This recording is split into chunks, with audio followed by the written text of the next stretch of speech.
mewakili perasaanmu adalah berbicara tentang kesendirian. Yang kadang kita berbicara kesendirian ini tidak masalah dan tidak mengapa. Aku baik-baik saja, padahal sama sekali tidak. Sesungguhnya aku ingin mengatakan bahwa aku tidak bahagia.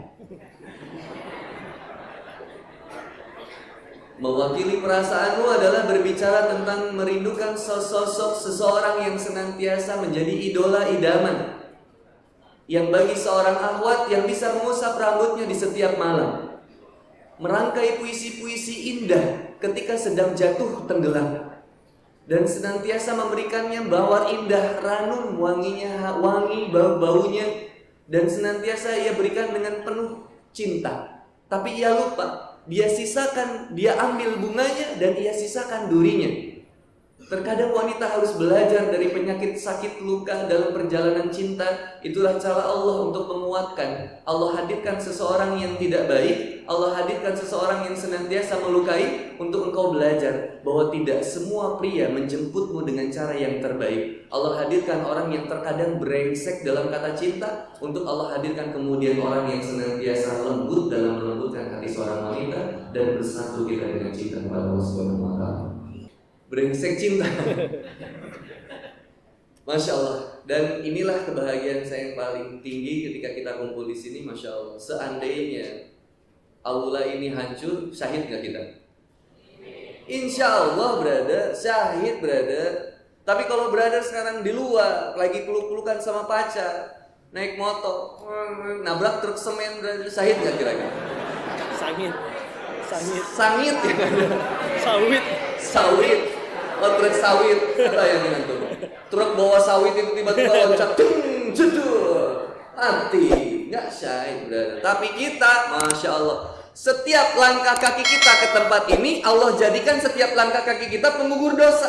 Allah naikkan derajat kita. Nggak ada yang rugi ketika milih jalan Allah itu, nggak ada yang rugi. Apa ruginya ketika kita mutusin pacar kita? Untung iya, dompet jadi tebal, kuota banyak. Jadi bisa main Mobile Legends, PUBG, Hago, bercocok tanam, main pisau. Enak banget. Ready, go. Insyaallah. Nikmat. Ternyata sendiri itu nikmat. Cuman kitanya aja yang gak ngerasa nikmat. Sendiri itu jadi masalah ketika kesendirian ini kita tidak sadar bahwa kita sedang bersama Allah. Innallaha ma'ana, sesungguhnya Allah senantiasa bersamamu. Innallaha ma'as sabirin, sesungguhnya Allah senantiasa bersama orang yang sabar. Innallaha yuhibbut tawwabin, sesungguhnya Allah senantiasa menyukai, mencintai orang yang bertaubat. Nikmat brother, lebih nikmat seperti ini. Lihat orang yang pacaran, stres, diteleponin sama pacarnya, di mana? Oh, udah bobo belum? Belum. Aku mau telepon. Oh, jangan. Enggak. Ya iya kalau ceweknya kagak tahu ya. Ini ceweknya sering nonton drakor. Assalamualaikum, ayah sehat. Selamat. Insyaallah. Opa. Subhanallah.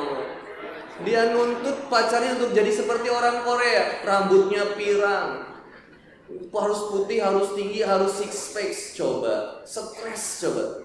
Ada akhwat yang saking seringnya nonton drakor itu sampai bilang, Ustaz pengen jodoh kayak artis Korea. Padahal orang Pekanbaru hitam. Ingat tadi sore hitam juga Hajar Aswad. Banyak yang menyukai. Maka ketika melihat gak masalah sendiri, kenapa harus masalah? Jomblo setahun, 2 tahun gak masalah, 3 tahun, 5 tahun, 7 tahun, nah itu baru musibah. Ikhwan dan akhwat yang dimuliakan oleh Allah Subhanahu wa Ta'ala, kita berbicara tentang waktu, rentang waktu. Wal asr. Masya Allah, demi waktu. Demi waktu kita terikat dengan waktu, ada hidup, ada mati. Tadi disampaikan belum tentu kita berjodoh dengan seseorang, bisa jadi berjodoh dengan kematian. Yang ternyata yang menentukan, kadang suka ada bilang jodoh pasti bertemu, jodoh pasti bertamu. Ya iya kalau yang datang ngetuk pintunya jodoh kita. Lah kalau yang ngetuk pintunya malaikat pencabut nyawa, antum mau apa? Antum mau bilang maaf ya besok lagi ya. Nggak bisa, aku belum tobat. Nggak bisa. Secabut nyawa, selesai brother. Udah selesai mau gimana? Wal innal insana lafi, seluruh manusia rugi. Illal ladzina amanu wa amilus shalih, kecuali yang beriman dan yang beramal saleh. Wa tawassau bil haqq wa tawassau bis sabr, yang senantiasa mengingatkan dalam kebenaran, yang senantiasa mewasiatkan dalam kesabaran. Intisari, jangan intisari itu alkohol haram. Kesimpulan dari surat ini salah satunya adalah satu, mengilmui Islam. Kedua, mengamalkan Islam. Ketiga, mendakwahkan Islam. Keempat, bersabar dalam berislam. Balikan, bersabar dalam belajar, bersabar dalam mengamalkan, bersabar juga dalam mendakwahkan. Belajar penting. Maka ketika teman-teman datang ke sini, ayo jawab dengan jujur. Senang nonton Dilan, senang kajian? Senang sholat, senang gak sholat? Senang sedekah, senang gak sedekah? Kalau ada uang 2.000 sama 50.000, masukin 2.000 atau 50.000? Senang tahajud, senang tidur? Sepanjang anak tausiah, anak rasa Pekanbaru yang paling seneng ngebohong.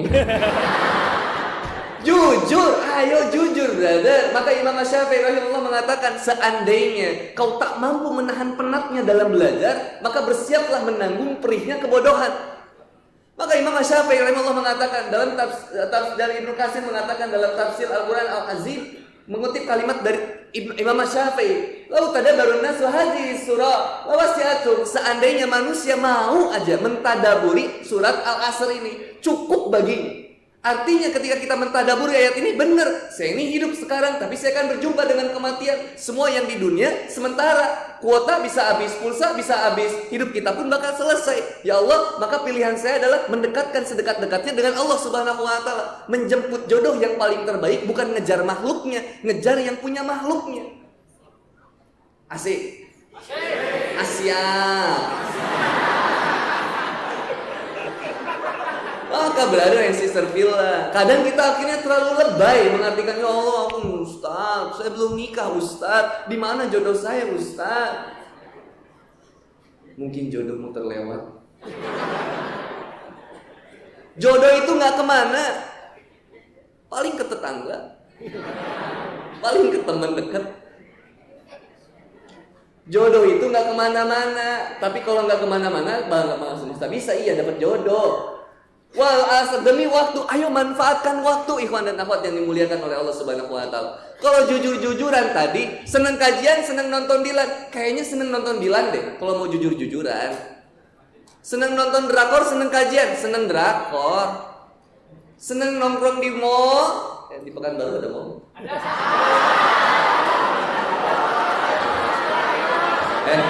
Antum sombong punya tempat maksiat. Aneh. Seneng karaoke, seneng kajian, seneng kajian. Subhanallah, belum tentu brother.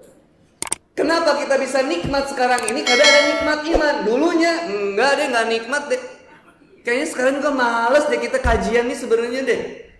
Tapi ingat, Rasulullah SAW menyampaikan, nikmatani makbun kasir minan nas. Ada dua kenikmatan di mana manusia senantiasa tertipu di sana.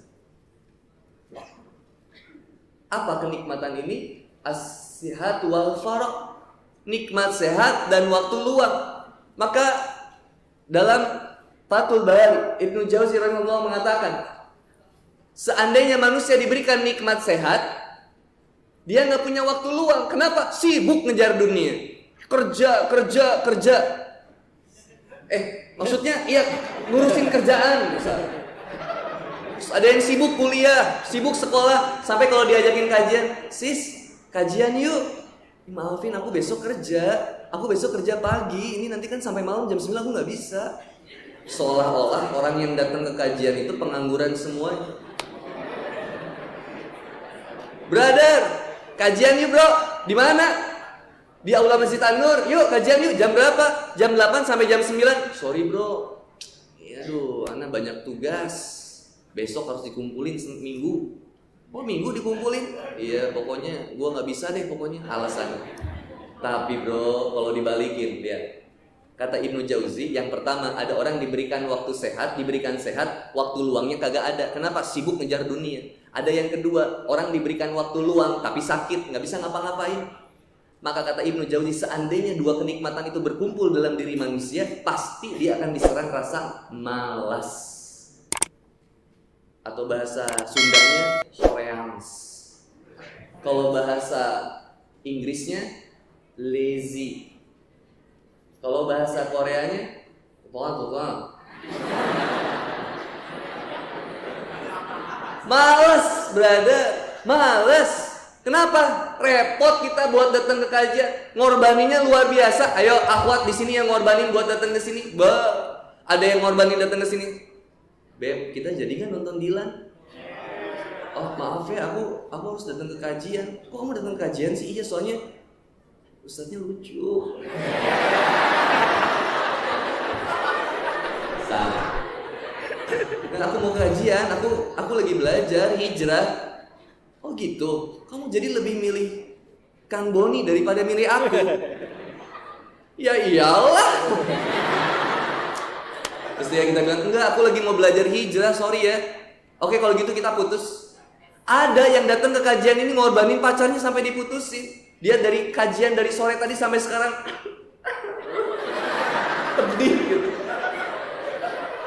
Ada yang tiba-tiba kemudian yang harusnya ngerjain tugas ngorbanin buat kesini, yang rumahnya jauh misalkan dari Duri, dari Dumai datang ke sini. Yang ada tadi saya dengar ada yang rumahnya dari Tasikmalaya datang ke sini. Coba bayangin, emang dia pindah kerja ke sini. Artinya pengorbanan kita ini beda-beda. Brother, beda-beda. So, silakan akhwat sekarang yang udah makan malam, yang belum makan malam banyak. Bayangkan akhwat, brother, Anda nggak tega lihat akhwat begini. Akhwat bilang ya, yang nanti yang rumahnya jauh belum makan, tolong kabarin Kang Boni. Insya Allah Kang Boni kasih kita traktir makan ya. Insya Allah. Ikhwan yang belum makan banyak. Nah memang antum itu harus dilatih, kuat. Sabar. Takbir. Sabar, laki-laki. Ar-rijal qawwamuna 'alan nisa, rijal, rojul, rijal, kaki yang kokoh tegas berdiri. Laki, nggak sekong, brother. Tidak bisa bertopang. Masya Allah, antum laki-laki tapi diputusin sama wanita. Putusin Ustaz. Lihat baygon kayak sirup marjan, lihat jembatan pengen loncat. Antum sehat. Aku tanpamu bagai butiran debu. Subhanallah. Pas pacarannya gunung kan kudaki, lautan ku seberangi, sawah ku paculi, semua nggak sehat. Maka ada pengorbanan yang kita lakukan untuk di sini. Apakah Allah tahu pengorbanan ini? Fa innallaha syari'ul hisab. Perhitungan Allah sangatlah cepat. Sangatlah cepat. Maka ketika kita berada di sini, bersyukur sama Allah. Kita diberikan kenikmatan dalam belajar mengilmui Islam. Berikutnya, mengamalkan nilai-nilai Islam. Mengamalkan nilai-nilai Islam berat untuk kita menebar senyum kepada sesama. Masya Allah. Untuk saling menyapa sebelah. Ayo, udah pada kenalan belum yang di sebelahnya tadi? Kenalan. Brother, kenalan. Ikhwan dan akhwat kan memang beda. Ini saya sering ceritakan. Akhwat sama ikhwan itu beda. Ikhwan ketemu sama ikhwan lagi beda. Nama Doni misalkan, namanya, iya makasih. Ana dari tadi dikasih tisu tapi belum dikasih kopi. Tapi nggak boleh minta sama makhluk, itu nggak boleh. Jadi saya hanya meminta kepada Allah. Allah lebih tahu. Jangan, nggak boleh. Quran surat Ibrahim ayat 7 lain syakartum lazidannakum. Barang siapa yang bersyukur, Allah akan tambahkan nikmatnya. Tinggal kita siapkan sarananya. Ini kita kosongkan dulu mejanya. Insya Allah akan datang secangkir kopi ke atas meja ini. Tapi nggak boleh minta ke panitia aja. Insya Allah. Siapa yang menggerakkan panitia untuk membawakan air kopi? Allah. Siapa yang memudahkan langkah panitia untuk menghantarkan kopi ke sini? Allah. Nanti kita hitung sampai beberapa waktu, insya Allah akan datang ke sini. Yakin sama janji Allah? Harus yakin. Maka kalau Allah mengatakan jodoh itu bisa kita jemput dengan cara yang terbaik, dan yang terbaik itu menurut siapa? Allah. Maka jemput pakai cara Allah. Bismillah ya Allah, saya datang ke kajian ini ya Allah, mengharapkan ridhomu ya Allah. Pas keluar dari ruangan ini, sendal aku mana? Tiba-tiba datang seorang ikhwan. Afwan ukhti, ini sendal kamu? Oh iya, maaf ya kan, nggak apa-apa. Tadi ketinggalan di sebelah, aku yang ngambilin.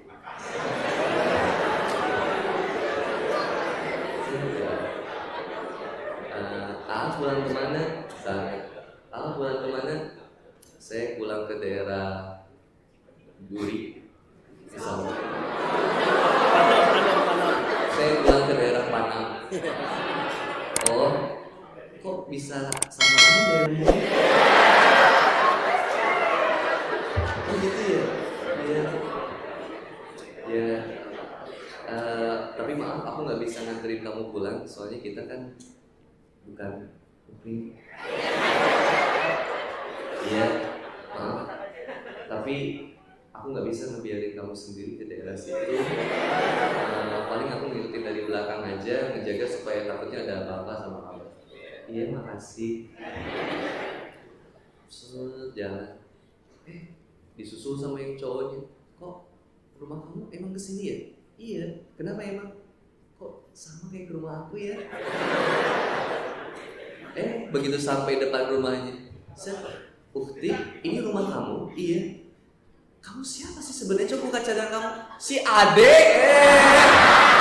Dikira siapa? Dari tadi ngomong, ini kakak. Kakak Ade. Satu rumah. Ya gagal.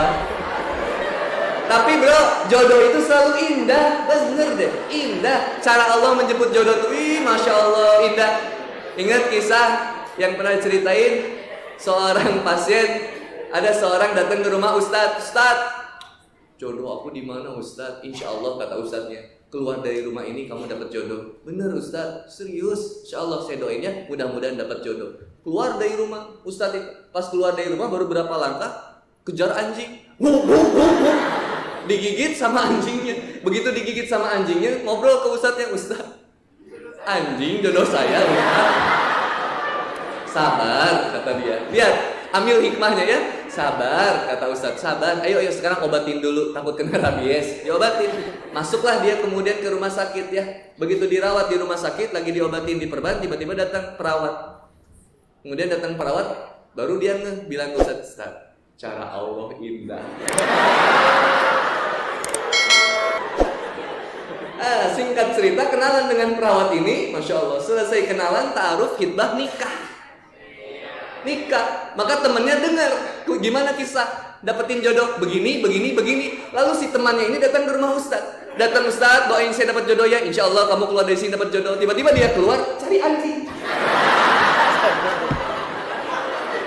Mana anjingnya?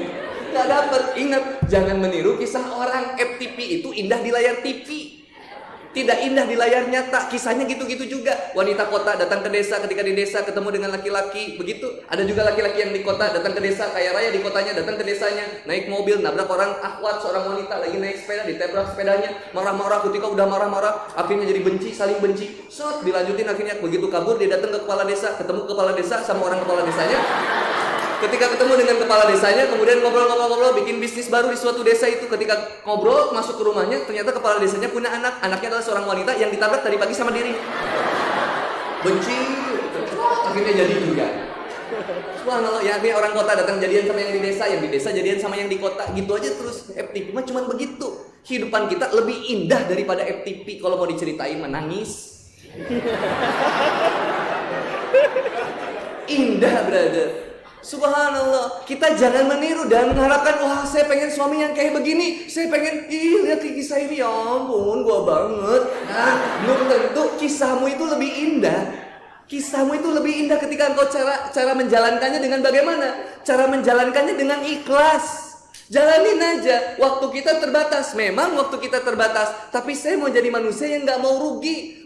Pengennya untung. Gimana untung caranya? Iman dan terus beramal. Maka kunci dalam menjemput jodoh yang paling terbaik, belajar ilmu Islam, belajar ilmu tentang pernikahan, lalu kemudian mengamalkan nilai-nilai Islam dengan senantiasa bersabar untuk sesuatu yang belum ada, dan bersyukur untuk sesuatu yang sudah ada. Syukrin dulu yang ada, datang air kopinya insya Allah. Tuh kan? Ya, takbir. Ayo, masih ragu dengan janji Allah? Kang Boni minta nggak sama panitia tadi? Enggak. Ayo. Ya Ustaz ya, nggak minta, tapi Allah berikan air kopi ini. Subhanallah. Mintanya kopi hitam sebenarnya, tapi datangnya cappuccino. Kita coba ayo. Insya Allah nikmatnya.